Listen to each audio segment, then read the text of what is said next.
Radio Anthropocène. À l'écoute du changement global. Bonjour à toutes et à tous, je suis Clara Lyonnais-Voutaz, en direct de Radio Anthropocène, et je suis ravie de vous retrouver pour le 4e épisode de La chèvre et le chou. Aujourd'hui, nous nous retrouvons pour une émission un peu spéciale, car contrairement aux derniers épisodes, nous ne sommes pas tous et toutes autour de la table pour cette émission. En effet, dans le cadre de cette école de l'Anthropocène, Mathieu, qui co-anime l'émission, est actuellement en train de réaliser un inventaire participatif de la biodiversité sur les pentes de la Croix-Rousse, avec des habitants et des habitantes volontaires. Ils seront donc avec nous en duplex pour la seconde partie de l'émission, afin de nous partager leur retour sur cette expérience et sur ce qu'ils ont appris grâce à cet inventaire participatif.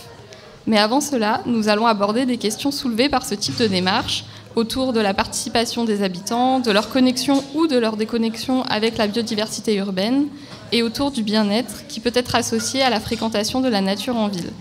Et pour nous éclairer sur toutes ces thématiques, je suis accompagnée d'Héloïse Belay. Bonjour Héloïse. Bonjour Clara. Merci de te prêter au jeu de l'interview pour nous parler des liens entre les citadins et la biodiversité urbaine. Donc tout d'abord, l'inventaire participatif de Mathieu implique directement les citadins, puisqu'ils aident à recenser des espèces que l'on trouve dans un espace donné. Et pourrais-tu nous expliquer ce que peuvent apporter ce type d'initiative aux citoyens et également quel rôle ils peuvent jouer pour les enjeux de protection de la biodiversité en ville ?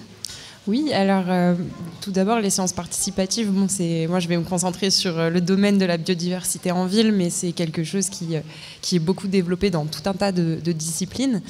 Et l'idée, c'est que en fait, l'avantage de ce type de programme, c'est que ça permet, comme tu le disais, d'impliquer directement les citoyens et donc de pas simplement leur apporter des connaissances, même si le fait d'être accompagné de scientifiques, ça va être intéressant de ce point de vue-là, mais ça leur permet aussi de s'investir, d'engager un comportement et donc d'être plus fortement impliqués que s'ils allaient simplement acquérir des connaissances sur le sujet. Donc je pense que ça a un intérêt pour, en tout cas, les sensibiliser et peut-être les motiver à s'impliquer plus régulièrement dans la protection des espèces. Et ça permet aussi de lutter contre un phénomène qui a été assez théorisé, c'est celui de l'extinction de l'expérience. Donc je pense que ça peut être un bon moyen d'y pallier. Et justement, est-ce que tu pourrais nous en dire plus sur cette extinction de l'expérience et sur cette déconnexion entre les habitants des villes et la nature ? Oui, alors justement, l'extinction de l'expérience, donc c'est un concept qui est assez vieux. Ça avait été théorisé, je crois, en 93 par Robert Michael Pyle dans un de ses livres. En fait, il explique qu'aujourd'hui, on fait face à donc, cette fameuse déconnexion avec la biodiversité en ville et même plus largement d'une manière générale. Et cette déconnexion, elle conduit pas seulement à la perte des bénéfices que nous fournissent les espèces, mais aussi à un changement d'attitude, une perte d'affinité vis-à-vis de la biodiversité. Et donc c'est problématique parce que forcément on y prête moins attention, on a des sentiments moins positifs ou en tout cas moins intéressés envers elle. Et donc c'est plus dur de se motiver à la protéger ou de percevoir sa dégradation si on y prête moins attention. Et il y avait aussi un autre phénomène qui avait été cette fois théorisé par un monsieur qui s'appelle Daniel Pauly, et lui qui parle d'un autre phénomène donc, qui s'appelle l'amnésie environnementale. Et là, ce serait carrément la difficulté pour les citoyens à percevoir la dégradation subie par l'environnement, que ce soit au cours de sa vie ou de génération en génération. Et donc ce phénomène-là, il est beaucoup plus théorique que l'extinction de l'expérience, où on a eu quand même des études qui en parlent. Mais en tout cas, il y est lié, puisque comme on perd ce contact avec la biodiversité, on a tendance à avoir plus de mal à percevoir sa dégradation. Et justement, d'après les chercheurs, quelles sont les causes de cette extinction de l'expérience ou de cette amnésie environnementale ? Alors, il y a plusieurs causes qui ont été identifiées, mais ce qui est souvent pointé du doigt, justement, c'est le fait qu'aujourd'hui, on vit de plus en plus en ville, que les villes ont tendance à se densifier, qu'on a aussi un phénomène d'étalement urbain, et que donc, on a une diminution et une réduction de la place qui est disponible pour la faune et la flore.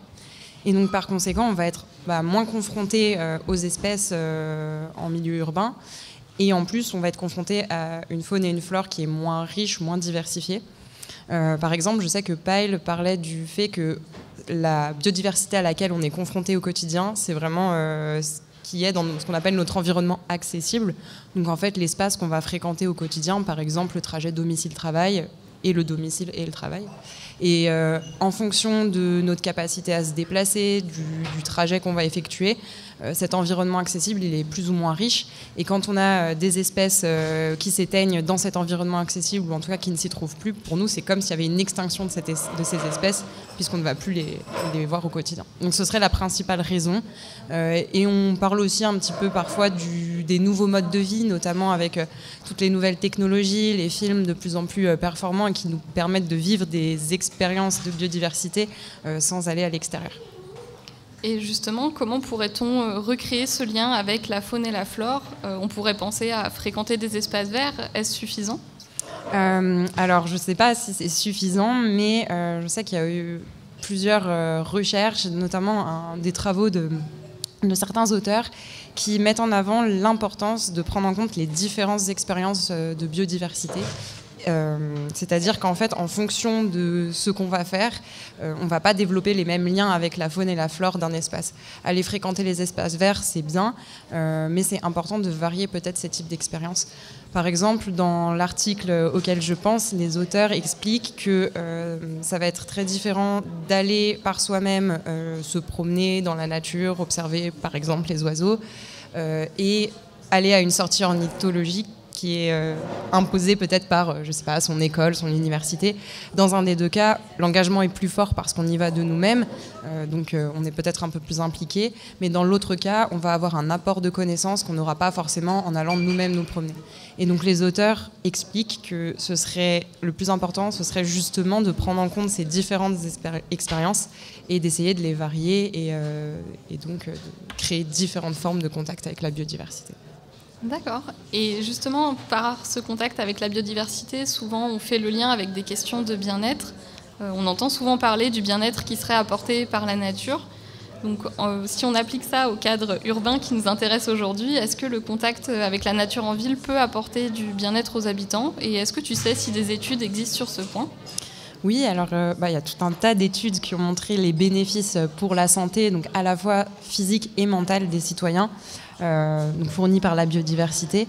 Les deux plus grandes théories à ce sujet, c'est la Stress Recovery Theory et l'Attention Recovery Theory. Donc ces deux théories qui ont été développées chacune par des auteurs différents. Celle de la Stress Recovery Theory, elle explique que fréquenter des espaces végétalisés et être au contact de biodiversité, ça permet de réduire le stress. Donc c'est notamment Ulrich qui l'avait développé, alors j'ai plus la date en tête, mais il y a un petit moment maintenant, et il avait d'ailleurs montré qu'il avait fait une enquête auprès de patients qui avaient subi une chirurgie à l'hôpital et avait montré que les personnes qui étaient à proximité d'une fenêtre donnant sur des espaces végétalisés avaient tendance à guérir plus facilement et à être moins stressés que d'autres personnes qui n'avaient pas cette vue. Et l'Attention Recovery Theory, donc là c'est Kaplan et Kaplan, qui ont expliqué qu'en général, quand on fait un effort cognitif, par exemple qu'on va travailler toute la journée, notre attention va être, ce qu'on appelle l'attention directe, va être retenue et on va se fatiguer. Et du coup, le fait d'aller fréquenter des espaces végétalisés et la biodiversité, ça peut aider à restaurer ses capacités cognitives et aussi, d'une certaine façon, à se reposer. Donc ça, c'est plutôt sur l'aspect bien-être mental. Et on a aussi beaucoup d'études qui ont montré qu'il y avait aussi des impacts sur la santé physique. Le plus évident, c'est tout ce qui va être réduction de la pollution de l'air par les arbres ou les végétaux. Mais il y a aussi des études qui ont montré que ça pouvait avoir un parc, pouvait favoriser la pratique d'exercice physique et donc améliorer aussi la santé de certains citoyens. Merci beaucoup Héloïse pour tous ces éléments qui font bien le lien entre bien-être, participation des habitants et biodiversité et qui font très bien la transition vers la deuxième partie de l'émission. Donc nous allons maintenant faire une courte pause musicale, puis nous appellerons Mathieu et les participants pour avoir leur retour sur cette expérience. Radio Anthropocène, à l'écoute du changement global.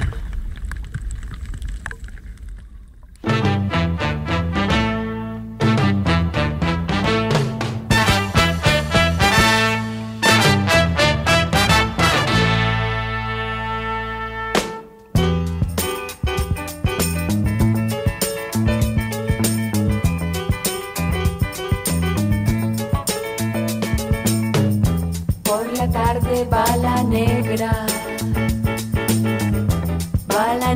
soledad,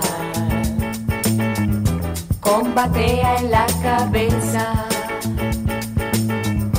va vendiendo rica fruta, con su dulce de alegría, va vendiendo rico bollo,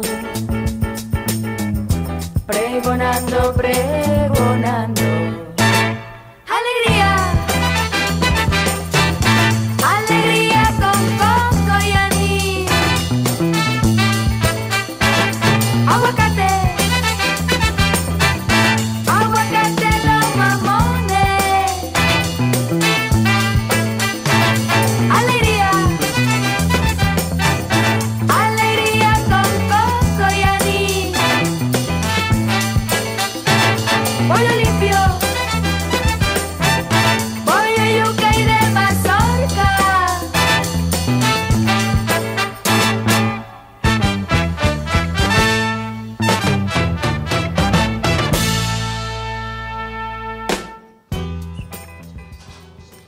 Et maintenant, nous allons céder la parole à Mathieu pour en apprendre plus sur l'inventaire participatif qu'il est en train de réaliser sur le terrain. Bonjour Mathieu. Bonjour, bonjour. Pour commencer, pour les auditeurs qui ne vous connaissent pas, est-ce que tu pourrais nous présenter la balade naturaliste d'aujourd'hui et nous redire un mot sur des espèces par million? Alors, Des espèces par million, c'est une association naturaliste. Nous, on est spécialisé sur le milieu urbain. Et donc, on sensibilise les habitants, les habitantes, les collectivités sur les thématiques liées à la biodiversité urbaine. Et surtout, on essaie de les impliquer un maximum. Donc, on fait des chantiers participatifs de création de mares, de haies, de façades végétalisées.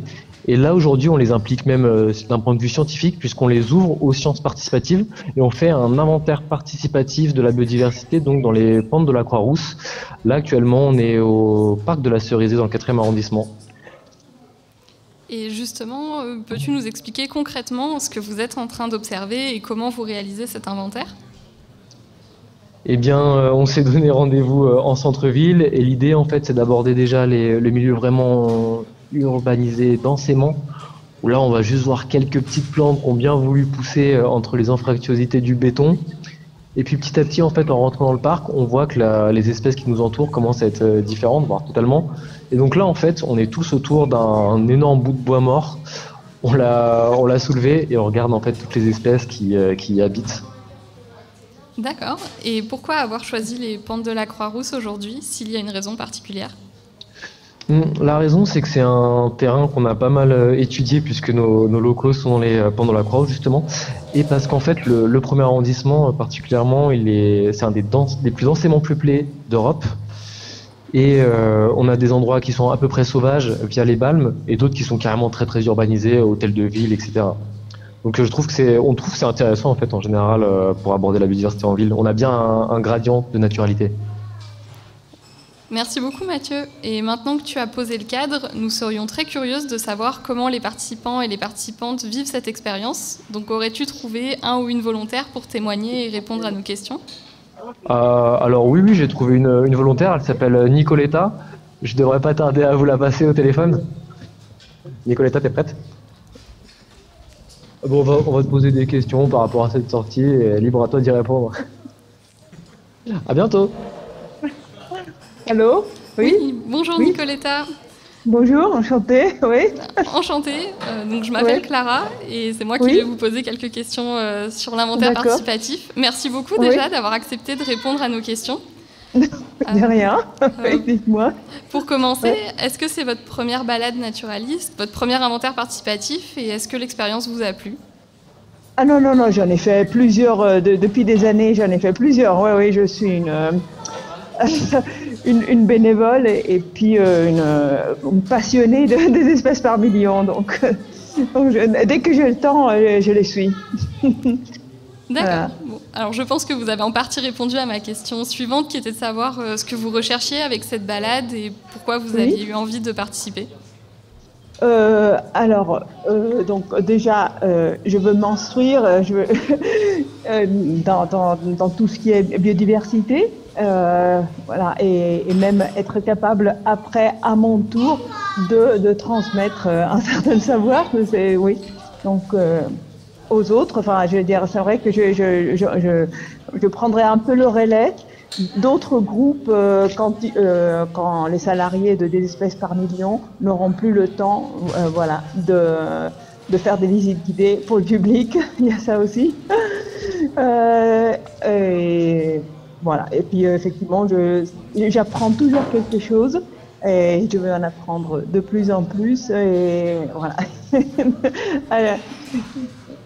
Voilà, sur ce qui est insectes, sur ce qui est végétaux, sur ce qui est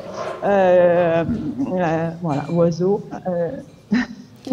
Et justement, parmi ce que vous avez appris peut-être aujourd'hui, est-ce qu'il y a un élément ou une anecdote qui vous a marqué ?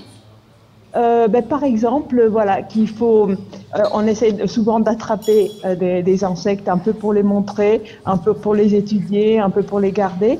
Et donc, il faut faire une grande différence entre des insectes et les arthropodes, c'est-à-dire les araignées, parce que les insectes, ils ont une structure beaucoup plus résistante, mais les araignées, si on les attrape par les mains, vraiment, on peut leur faire beaucoup de mal. Donc, il faut au contraire les pousser pour les amener dans un tube, dans quelque chose, si on veut les attraper, les observer. Voilà, donc les attraper beaucoup plus délicatement. Ouais. D'accord, c'est très intéressant. Et est-ce qu'il y a un élément qui vous a surprise parmi ce que Mathieu a pu vous expliquer ? Pas mal, hein, si on veut. C'est-à-dire que, en fait, on est dans dans des parcs urbains, donc c'est plutôt des plantes ornementales. On arrive toujours à trouver des plantes sauvages qui sont bien plus utiles, bien sûr, pour la faune sauvage et pour différents insectes, pour différentes abeilles sauvages aussi. Plutôt que les plantes ornementales qu'on a l'habitude de voir dans des parcs urbains. Voilà. Parfait. Et pour finir, est-ce que vous auriez un mot pour donner envie à certains de nos auditeurs de participer à un prochain inventaire participatif ? Je pense qu'il suffit qu'ils viennent une fois suivre un de leurs visites guidées. Je pense qu'après, ils ont envie de revenir. Tellement c'est quelque chose de spécial, tellement c'est quelque chose qu'on n'a pas l'habitude de voir, qu'on connaît très peu. Voilà. Et voilà, je pense qu'ils seront étonnés et surpris de tout ce qu'on peut apprendre. Voilà. Très bien. Eh bien, merci beaucoup, Nicoletta, d'avoir répondu à nos questions. De rien. Je vous repasse Mathieu, non ? Ou je décroche. Comme le temps passe, nous allons vous laisser retourner à votre inventaire et nous allons conclure ici l'émission. Au plaisir de vous croiser pour en discuter de vive voix. Ok, entendu. Merci beaucoup. Merci beaucoup. Au revoir. Au revoir. Merci beaucoup Héloïse, merci aussi à Mathieu et à Nicoletta et à tous les participants et participantes de l'inventaire pour ce témoignage au plus proche de la biodiversité lyonnaise. Merci à toutes et à tous de nous avoir écoutés et n'oubliez pas que vous pouvez retrouver cette émission et toutes les autres sur le site de Radio Anthropocène ainsi que sur les réseaux sociaux. Et on se retrouve très bientôt pour une nouvelle émission sur la thématique de la biodiversité en ville. Radio Anthropocène. À l'écoute du changement global.